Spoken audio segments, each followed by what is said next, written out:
South India shopping mall kilo sale అభిమానుల కోరికపై శ్రావణంలో కూడా ఆషాఢం ధరలకి. గత 2-3 రోజులుగా ఆయన పని చూస్తున్నట్టయితే చెప్పిన మాట చాలా మేరకు చేస్తాడు. ఎందుకంటే ఇంకోసారి మళ్ళీ అవకాశం లేదు దానికి. వృద్ధాప్యంలో ఉన్నాడు. తన బ్రాండ్, తన మార్క్ ఉండాలని చెప్పని ఏం చేయబోతున్నాడో ముందే చెప్పాడు. ఎన్నికల్లో ఆయన ఏమీ రహస్యం ఏం లేదు, మంచిగానే చెడు కానీ. ఉదాహరణకి క్యాపిటల్ మీద, అమెరికన్ పార్లమెంట్ మీద దాడి చేసిన వాళ్ళు నిజంగా దేశద్రోహం కొడుకున్నట్లెక్క. హింసకు పాల్పడ్డారు, కొంతమంది మరణాల కాలకులైనారు. వాళ్ళందరినీ క్షమాపక్ష ప్రసాదిస్తున్నాడు, ఇచ్చాడు. మంచిగానే చెడుగానే ఆయన చెప్పింది సీరియస్గా తీసుకుంటున్నాడు, స్ట్రాంగ్గా చెప్తాడు కూడా. రెండోది, ఇనాగరల్ స్పీచ్లో ఆయన ఒక మనిషిని ఉదహరించాడు. ఆయన విలియం మెకిన్లీ అని, అమెరికా రాష్ట్రపతిగా 1897 నుంచి 2001 దాకా ఉన్నాడు ఆయన. 2001లో సెప్టెంబర్లో ఆయన చంపేశారు. ఈ హత్యకు గురైన రాష్ట్రపతుల్లో ఆయన ఒకడు. ఆయన తర్వాత థియోడోర్ రూజ్వెల్ట్ వచ్చాడు. మెకిన్లీ ఆయన్ని ప్రస్తావించాడు. మెకిన్లీ రెండుకి ప్రధానంగా పేరున్నవాడు. ఒకటి టారిఫ్లు, ఇతర దేశాల నుంచి దిగుమతుల్ని తగ్గించడం, దాని మీద ఈ టారిఫ్లు పెట్టడం. రెండు, దేశ విస్తరణ కాంక్ష. అమెరికా చివరిసారిగా విస్తరణ చేసింది మెకిన్లీ సమయంలో. స్పానిష్ వార్ అని చెప్పని 1898లో ఆ వార్లో గెలిచిన తర్వాత ఈవేళ ప్యూర్టోరికో ఆ రకంగా స్పెయిన్ నుంచి వచ్చింది. ఈవేళ క్యూబాని విడుదల చేశారు. అమెరికానే దానికి మోక్షం కలిగించి స్వతంత్ర దేశంగా చేసింది. అట్లాగే ఆయన కాలంలోనే ఈ హవాయి రాష్ట్రం అది అమెరికాలో కలిపేసుకున్నారు. ఫిలిప్పీన్స్ స్పానిష్ వార్లో స్పానిష్ కాలనీ, అది అమెరికా చేతుల్లోకి వచ్చిన తర్వాత స్వతంత్ర దేశంగా అయింది. కాబట్టి ఆయన పనామా కెనాల్ గురించి కానీ మరోదాని గురించి కానీ మాట్లాడుతుంటే చాలా సీరియస్గా తీసుకోవాలి. ఎందుకంటే ఆ మెకిన్లీ ప్రభావం ఏమైందని ఆయన స్పష్టంగా చెప్తున్నాడు. మూడోది, ట్రంప్లో ఏమిటంటే ట్రాన్సాక్షనల్ మ్యాన్, పెద్ద సిద్ధాంతాలు అలాంటివి ఏమి పెద్దగా ఉండవు ఆయనకి. ఆ సందర్భాన్ని బట్టి ఏది లాభం అనుకుంటే తన దేశానికి, తన నమ్మిన లక్ష్యాలకి, దానికి ఆయన సిద్ధం. అప్పటికప్పుడు నిర్ణయాలు ఉంటాయి. డీల్ మేకింగ్ ఆయన ఎప్పుడు కూడా గర్వంగా చెప్తుంటాడు, నేను డీల్స్ బాగా చేస్తాను, ఒప్పందం చేసుకుంటాను, వాడికి కావాల్సింది ఇస్తాను, నాకు కావాల్సింది తీసుకుంటానని చెప్పని. కాబట్టి ఉడుపుగా ఆయనతో ఫైట్ చేయాలి. అంతే తప్ప సిద్ధాంతం ప్రకారం ట్రంప్తో ఫైట్ చేస్తే సిద్ధాంతం ఆయనకు లేనప్పుడు ఉపయోగం లేదు.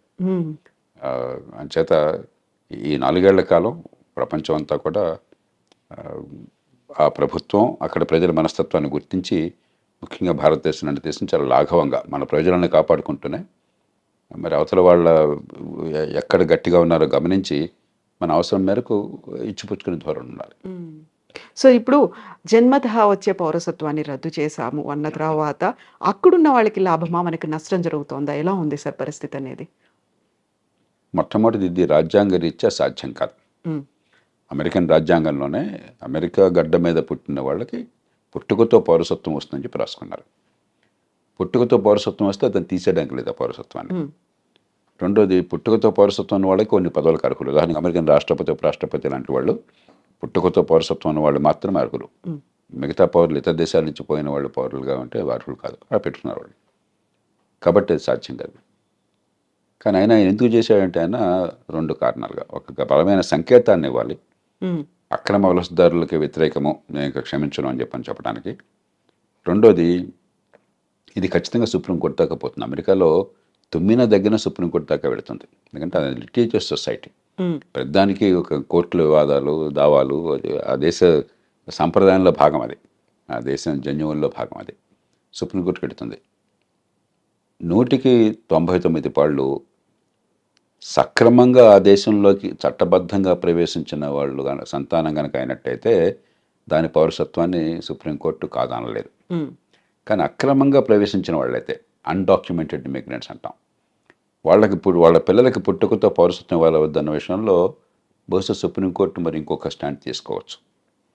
కాబట్టి భారతీయ సంతతి వాళ్ళకి నేను అనుకోవటం, మన వాళ్ళు 100కి 95 మంది భారతదేశం నుంచి వెళ్ళిన వాళ్ళు అమెరికాకి నైపుణ్యము, విద్య ఉన్నవాళ్ళు, డాక్యుమెంటెడ్ ఇమిగ్రెంట్స్ అంటే వీసాలు వగేరా పొంది చట్టబద్ధంగా వెళ్ళిన వాళ్ళు.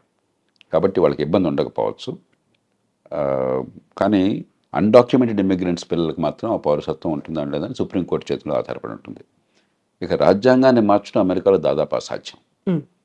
అలా కాకుండా అమెరికాలో పుట్టుకతో పౌరసత్వం రాకుండా చేయాలి అని చెప్పని కనుక అన్నట్టయితే, అమెరికాలో పార్లమెంట్లో 2 సభలు, senate American house of representatives దానిలో 3/2 మెజారిటీ కావాలి, 4/3 రాష్ట్రాలు ఆమోదించాలి. అమెరికాలో ఇది తల్లకిందులుగా తపస్సు చేసినా కూడా సాధ్యం కాదు. కాబట్టి కొంతమేరకు అంటే అక్రమంగా ఆ దేశంలోకి ప్రవేశించిన వాళ్ళ సంతానానికి పౌరసత్వం లేకుండా సుప్రీంకోర్టు ఏమన్నా కనుక రాజ్యాంగాన్ని ఆ రకంగా వాళ్ళు విశ్లేషించినట్టయితే అది సాధ్యం కావచ్చు. భారతీయ సంతత్వానికి ఇబ్బంది ఉండదు. కానీ భారతీయులు ఖచ్చితంగా అక్రమంగా చొరబడేవాడు కొంతమంది ప్రయత్నం చేస్తున్నారు. అదివరకు నాకు తెలియదు. ఈ మధ్య కొన్ని అంకెలు చెప్తున్నారు, 7,000 ఆల్మోస్ట్ మంది 7.5 లక్షల మంది దాకా ఉన్నారని. అది దాన్ని మనం ప్రోత్సహించకూడదు. అలాంటి వాళ్ళకి ఇబ్బంది కలిగితే దానికి మనం బాధ కూడా పడకూడదు. ఎందుకంటే మన దేశ బ్రాండ్ పోతుంది. ఇక్కడ చదువుకున్న వాళ్ళు, నైపుణ్యం ఉన్నవాళ్ళు పద్ధతి ప్రకారం వస్తున్నారు, ఆ దేశానికి మంచి చేస్తున్నారని చెప్పిన భావం ఒక బ్రాండ్ ఉన్నది. అలా కాకుండా మనం కూడా ఇతర దేశాలలాగా అక్రమంగా చొరబడుతున్నారు, దక్షిణంలో సరిహద్దు నుంచో లేకపోతే కెనడా నుంచో ఇల్లీగల్గా వెళుతున్నారు, ఇక్కడ సరిపడిపోతున్నారని చెప్పిన భావం ఉంటే మన దేశానికి నష్టం, కొంతమందికి లాభం కలగచ్చు. కాబట్టి దానికి మనం చింతించాల్సిన అవసరం లేదు. వాళ్ళ పట్ల కఠినంగా వ్యవహరించినట్టయితే అమెరికాలో దానికి మనం చింతించాల్సిన అవసరం లేదు. ఇప్పుడు కెనడా, మెక్సికో మీద దిగుమతి సుంకాలు విపరీతంగా పెంచారు. ఆల్మోస్ట్ 25% ఉన్నాయి అనుకున్నప్పుడే విదేశాలతో సత్సంబంధాలు ఎలా ఉంటాయి, ద్వైపాక్షిక ఒప్పందాలు ఎలా ఉంటాయి అనేది కూడా కీలకంగా అయింది కదా సార్. ఆయన తీరు ఏమిటంటే ఎక్కడైనా బావగానే వంగతోట దగ్గర బావగాదు. కాబట్టి నువ్వు కెనడానా, మెక్సికోనా, యూరప్పా, ఇండియానా నాకు అనవసరం. నాకు లాభం ఏంటి, నా నుంచి నువ్వు పొందుతున్నావు నాకు రావట్లేదు అనుకుంటే వెంటనే ఆయన ఎదురు తిరుగుతాడు. కెనడా, మెక్సికోలు తీసుకుంటే ఉదాహరణకి మంచి ఉద్దేశంతో అమెరికా ఏం చేస్తుందంటే north American free trade agreement అని చెప్పని బిల్ క్లింటన్ కాలంలో నాఫ్తా అంటారు. దాంతో ఏమైందంటే కెనడా నుంచి కానీ మెక్సికో నుంచి కానీ దిగుమతులు అమెరికాకి, లేకపోతే అమెరికా నుంచి ఆ దేశాలకు ఎగుమతులు ఏమీ సుంకాలు లేకుండా, ఏ రకమైన అడ్డంకులు లేకుండా వచ్చే ఏర్పాటు జరిగింది. దాంతో ఏమైంది, అమెరికాలో కొంచెం ఖర్చు ఎక్కువ, తలసరి ఆదాయం ఎక్కువ కాబట్టి, లేబర్ కాస్ట్ చాలా ఎక్కువ కాబట్టి ఆ కాస్ట్ ఆఫ్ ప్రొడక్షన్ తగ్గించడం కోసం అమెరికన్ వ్యాపారవేత్తలు చాలామంది కెనడాలో పెద్ద పెద్ద ఎత్తున పరిశ్రమలు పెట్టారు. ఉత్పత్తి కెనడాలో జరుగుతుంది, ఆ కార్లు కానీ మిగతావి కానీ అమెరికాకు వెంటనే సరిహద్దే కదా, పక్క దేశమే కదా, అమెరికాకు వెంటనే వచ్చేస్తున్నాయి. అమెరికన్ వినియోగదారులకు లాభం జరుగుతుంది, కానీ అమెరికన్ ఉత్పత్తిదారులు నష్టపోతున్నారు. సమస్య వినియోగదారులకేమో చవకగా మంచి మన్నికల వస్తువులు కావాలి, ఉత్పత్తి చేసేవాడికి మనకు లేబర్ మార్కెట్లో ఉద్యోగాలు దొరకాలని చెప్పంటే మన దేశంలో ఉత్పత్తి జరగాలి. ఈ రెండింటికి మధ్య క్లాష్ ఉన్నది. ఇక్కడ ఏంటంటే ట్రంప్ ఆయన పార్టీ ఈ ఉత్పత్తిదారుల పక్షం వహించారు. మన దేశంలో మన వాళ్ళకి ఉద్యోగాలు రావాలి, వాళ్ళకేమిటి రావటం అని చెప్పన్నది. అలాగే అంతకంటే అమెరికాకి చాలా ఇబ్బంది కలిగించేది ఏంటంటే చైనా వాళ్ళు అర్థం చేసుకున్నారు, మన మీద ఆంక్షలు పెడతారు ఉన్న కొద్దికిని. ఎందుకంటే అదివరకు జపాన్ చాలా అమెరికా భావించేవాడు రొనాల్డ్ రేగన్ కాలంలో. జపాన్ అన్ని ఎగుమతి చేస్తుంది, మనం పెద్ద ఎగుమతి చేయలేకపోతున్నాం, వాళ్ళకి మన దేశం మొత్తం వాళ్ళ వశమైపోతుంది, మన డబ్బంతా వాళ్ళ చేతుల్లో చేరుతుందనే భావం బలంగా ఉండేది. ఇప్పుడు చైనా మీద అలాంటి భావం ఉన్నది. చైనాతో ట్రేడ్ సర్ప్లస్, చైనాకి $200-300 బిలియన్ ట్రేడ్ సర్ప్లస్ ఉంది అమెరికాతో. కాబట్టి డాలర్లన్నీ కొన్ని $1 ట్రిలియన్ చైనాలో పోగొడుతున్నాయి. మరి మనం వదిలేస్తే పూర్వం జపాన్ వాళ్ళు అమెరికాలో పెద్ద కంపెనీలు కొన్నట్టుగా చైనా వాళ్ళు కూడా అమెరికా ఆర్థిక వ్యవస్థను సొంతం చేసుకుంటారు. కాబట్టి అది జరగకూడదు అని చెప్పని ఆంక్షలు పెడుతుంటే చైనా వాళ్ళు ఏం చేస్తున్నారు తెలివిగాను, మెక్సికోలో ఫ్యాక్టరీలు పెట్టారు. మెక్సికో సంతోషంగా ఆహ్వానిస్తుంది, ఏ దేశం విదేశీ పెట్టుబడులను ఆహ్వానిస్తుంది. మనం కూడా ఎవరైనా పెట్టుబడులు పెడతామంటే మనం సంతోషంగా రమ్మని చెప్పంటాం మన దేశంలోకి. కాబట్టి చైనా వస్తువులు చైనా నుంచి రాకుండా మెక్సికో నుంచి వస్తున్నాయి. ఈ రెండు కారణాలుగా ఆయన గట్టిగా విరుచుపడుతున్నాడు. మూడో దానికి కోపం ఏమిటంటే దానికి కొంత ఆధారాలు కూడా ఉన్నాయి. అమెరికా ఇవాళ ప్రపంచంలో మాదక ద్రవ్యాలు, ఈ డ్రగ్స్కి ప్రపంచ క్యాపిటల్ అయిపోయింది. డిమాండ్ అక్కడ విపరీతంగా ఉన్నది. కొన్ని కోట్ల రూపాయలు ఖర్చు పెట్టడానికి సిద్ధంగా ఉన్నారు అక్కడ జనం కొనటం కోసం చెప్పని. మత్తుకి అలవాటు పడ్డ వాళ్ళు చాలామంది ఉన్నారు, బానిసలు అయిపోయినారు. అవన్నీ ఎక్కడి నుంచి వస్తున్నాయి? వాళ్ళకి సముద్రం నుంచి రావడం చాలా కష్టం, భూభాగం నుంచి మెక్సికో నుంచి వస్తున్నాయి. ఎప్పుడైతే దీనిలో కొన్ని $1,000 లాభం ఉన్నదో కార్టెల్స్, బలమైన సంఘటిత నేరస్తులు, గతంలో మాఫియాలు అనేవాళ్ళం, ఈ మాఫియాలు డ్రగ్ కార్టెల్స్ అంటాం, వాళ్ళు $100 బిలియన్ డబ్బులు చేసుకుంటున్నారు. అంత డబ్బులు ఉన్నాయి కాబట్టి విపరీతమైనటువంటి హింస, నేరాలు, మామూలు నేరాలు కాదు, ఎదురొస్తే వాడిని సఫా చేయటమే, అంత దారుణంగా ఉండదు. కాబట్టి వాళ్ళని అరికట్టాలని చెప్పన్నా కూడా దక్షిణ బార్డర్, ముఖ్యంగా మెక్సికో బార్డర్తో ఒకటి ఇమ్మిగ్రెంట్స్ రాకుండా ఆపాలి, రెండు ఇది డ్రగ్స్ రాకుండా ఆపాలి. అందుకనే ఆయన డ్రగ్ కార్టెల్స్ని టెర్రరిస్టులుగా ప్రకటించాడు. అప్పుడు అమెరికన్ చట్టం కింద చాలా అధికారాలు వస్తాయి రాష్ట్రపతికి. అవసరమైతే మెక్సికోలోకి తన సైన్యాన్ని పంపించి దాడులు చేసి వాళ్ళని చంపే హక్కు కూడా వస్తుంది అనమాట. అంచేత మెక్సికో విషయం ప్రత్యేకం. కానీ మొత్తం మీద ఖచ్చితంగా ఆయన చైనా మీద కానీ, చివరికి వీలుంటే అవసరమైతే మన మీద కానీ ఆయన అవసరమైతే టారిఫ్లు పెడతాడు. ఎందుకంటే మనతో ఉదాహరణకి పెద్ద చైనా లాగా కాకపోయినా మనకు కూడా 15-20 బిలియన్, 20-25 బిలియన్ డాలర్లు, 30 బిలియన్ డాలర్లు మనకి సర్ప్లస్ ఉన్నది. అమెరికా ఒక్కటే పెద్ద దేశం. భారతదేశం ట్రేడ్ సర్ప్లస్ ఉన్న దేశం అమెరికా ఒక్కటే పెద్ద దేశాల్లో. 35 బిలియన్ డాలర్లు. చైనాతో మనకి 90-100 బిలియన్ డాలర్ల లోటు ఉన్నది. అమెరికాతో 30-35 బిలియన్ డాలర్ల సర్ప్లస్ మిగులు ఉన్నది. ఆయనకి ఎక్కడ ఏ దేశానికి తన దేశంతో వాణిజ్యంలో మిగులున్నా సరే ఆయనకి వెంటనే అక్కసు. వాడు వస్తువులు మన దగ్గర అమ్ముకుంటున్నాడు, మనం అమ్మలేకపోతున్నాం అని చెప్పని. హ్యార్లీ డేవిడ్సన్ ఒక కంపెనీ ఉంది. ట్రంప్ 2-3 సార్లు దాని గురించి ప్రస్తావించారు. ఈ మోటార్ సైకిల్ నడుపుతారు. అవి ఏమిటో నాకు తెలియదు కానీ కొంచెం ఈ కుర్రాళ్ళు కొందరు మోసపోతారు. చాలా ఖరీదైనటువంటివి. మన వాళ్ళు ఖరీదైన వస్తువులు మన దేశంలో లగ్జరీ ట్యాక్స్ చాలా ఎక్కువ పెడతాం. ఆయన 2-3 సార్లు ప్రస్తావించాడు. ఇండియా టారిఫ్ కింగ్, చూడండి హార్లీ డేవిడ్సన్ మోటార్ సైకిల్ మీద టారిఫ్ పెట్టారని చెప్పని. అలాంటి విషయాల్లో మనం కొంచెం సౌమ్యంగా, పెద్ద నష్టమే లేదు. ఆయనకి ఏదైతే గట్టిగా బుర్రలో ఉందో దాన్ని తగ్గించేసుకోవాలి. మనకి ఇబ్బంది లేకుండా చూసుకోవాలి. కొంతమేరకు అమెరికా నుంచి వస్తువులు మన దేశం రావడానికి మనం అనుమతించాలి వస్తే టారిఫ్లు తగ్గించి. ఎందుకంటే ఆయనతో గొడవ పెట్టుకుని మనం టారిఫ్లు పెంచేసుకుంటే మనం నష్టపోతాం. కాబట్టి మనం కొంత లౌక్యంగా వ్యవహరించాలి. మనకంటే ఇబ్బంది చైనాకి ఎక్కువ జరుగుతుంది. ఎందుకంటే చైనా మీద చాలా అక్కసు ఉన్నది, ఒకటి అమెరికాతో ధీటుగా ఉన్నదని. రెండోది, ఈ మధ్య గట్టిగా ఆయన చేసిన ప్రకటన దాన్ని కూడా సీరియస్గా తీసుకోవాలి. కొంతకాలం క్రితం ఈ బ్రిక్స్ దేశాలు, ప్రధానంగా చైనా, రష్యా, భారత్, 3 మిగతా దేశాలకు 7 ఉన్నాయి. ఇవన్నీ ఏమిటంటే డాలర్కి పోటీగా వేరే కరెన్సీని పెంచాలని చెప్పని ఒక ఆలోచన చేశారు. ఏషియన్ కరెన్సీ యూనిట్ అని, ఏసీయూ అని, లేకపోతే మరో పేరుతోనూ బ్రిక్స్ కరెన్సీ ఒకటి పెట్టాలని. ఈ లావాదేవీలు ఈ దేశాల మధ్య డాలర్ అవసరం లేకుండా ఎగుమతులు దిగుమతులు జరిగినాయి అనుకోండి. ఉదాహరణకి రష్యా ఉంది. రష్యాతో ఇప్పుడు డాలర్ల వాణిజ్యం సాధ్యం కాదు అమెరికా ఆంక్షల వల్ల.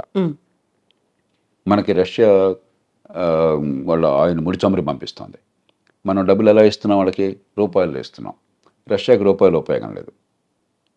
అలా కాకుండా ఈ అన్ని దేశాలకు ఒక కరెన్సీ ఉందనుకోండి, ఆ కరెన్సీ మనం కూడా వాడడం మొదలెట్టామనుకోండి, రష్యా దగ్గర ఆ కరెన్సీ చేరినప్పుడు మన దేశంలోంచి ఎగుమతులు వాళ్ళకి ఏం లేకపోయినా అదే కరెన్సీ చైనాలో చలామణి అయిందనుకోండి, చైనా నుంచి వాళ్ళు బోల్డ్ ఎగుమతులు తీసుకోవచ్చు.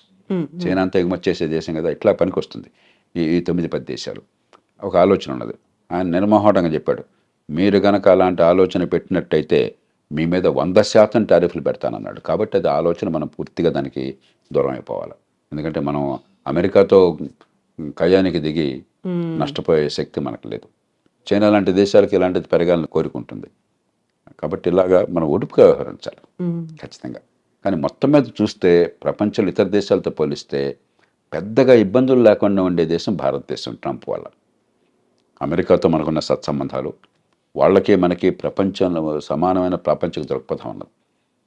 ఇప్పుడు చైనాను గురించి కానీ, ఇతర దేశాలను గురించి కానీ, మరి కొన్ని విలువల విషయంలో కానీ అమెరికాకి మనకి విభేదాలు ఏం లేవు, పూర్వకాలంలాగా కాదు. ఈ చిన్న చిన్న విషయాలు, వాణిజ్యపరమైన విషయాలు అంటే మనం సర్దుకుపోవచ్చు. కాబట్టి రెండోది, మనం అంటే చాలా సద్భావం ఉంది అతనికి వివిధ కారణాల వల్ల. అందులో మోదీ అంటే కూడా, అలాగే మోదీ అంటాం కూడా. అలాగే అమెరికా బయట, అమెరికాలో కూడా లేనంత ప్రజాదరణ భారతదేశంలో ఉంది ట్రంప్ అంటే. ఈ మధ్య సర్వేలో 85% భారతీయులు ట్రంప్కి అనుకూలంగా ఉన్నారని చెప్తున్నారు. ప్రపంచంలో అక్కడ ఊహించడానికి కూడా సాధ్యం కాదు. చాలా దేశాల్లో ట్రంప్ వ్యతిరేకులు. అమెరికాలోనే దాదాపు 50% మంది దానికి అనుకూలం, 49-50% మంది అనుకూలం. మన దేశం 85% అని చెప్పి అంటున్నారు. అలాగే భారతీయ సంతతి వాళ్ళు అమెరికాలో చాలామంది కీలకమైన పాత్ర పోషిస్తున్నారు, రాజకీయాల్లో కానీ టెక్నాలజీలో కానీ. వాళ్ళంటే ట్రంప్కి చాలా ఇష్టం. వివిధ కారణాల వల్ల భారతదేశానికి ఇబ్బంది ఉంటుంది. ఎందుకంటే వంగతో ఎక్కడైనా బావగానే వంగతోట దగ్గర బావ కాదు ఆయన విషయంలో. కానీ ఆ సందర్భాన్ని బట్టి మనం కొంచెం మలుచుకుంటూ ఉండాలి. ఇప్పుడు H1B వీసాలకి సంబంధించి కూడా వాదనలు కొనసాగుతున్నాయి. ఇరువైపు వాదనలు మేము విన్నాము అన్నప్పుడు, ఒకవేళ దానికి సంబంధించి ఒక కఠినమైన నిర్ణయం తీసుకుంటే భారతదేశంలో ఐటీ కంపెనీలు కావచ్చు, అక్కడ పనిచేస్తున్నటువంటి ఐటీ ఉద్యోగుల పరిస్థితి ఎలా ఉంటుంది సార్? ఇందులో 2 ఉన్న విషయాలు. ఒకటి, ఉన్న H1B వీసాల్లో భారత్ వాటా 7% పెట్టారు. అంటే ఏ దేశానికి 7% కంటే ఎక్కువగా వీసాలు ఉండకూడదని పెట్టారు. భారత్ జనాభా ప్రపంచంలో 18%. అమెరికా వెళ్ళాలని, చట్టబద్ధంగా వెళ్ళాలని ఉపలోట పడే వాళ్ళు బహుశా ప్రపంచంలో 35% మనం అయి ఉంటాం. మరి మనకి 7% పెట్టి ఒక చిన్న గోచిపాతంత చిన్న దేశానికి 7% పెట్టడం అనేది అది హేతుబద్ధమైనది కాదు. కాబట్టి దాన్ని మారుస్తారా లేదా? నేను అనుకోవటం అది మారుస్తారు. ఎందుకంటే అమెరికాకి అవసరం కాబట్టి, మనకు అవసరం కాబట్టి. రెండోది H1B వీసాలు అమెరికాలో పని ఉన్నట్టయితే, నైపుణ్యం ఉన్నట్టయితే విరివిగా ఇస్తారా లేదా? రెండుని వేరువేరుగా చూడాలి. మన వాటా పెరుగుతుందా లేదా, మొత్తం మీద అసలు కేక్ పెరుగుతుందా లేదా అని చెప్పన్నది.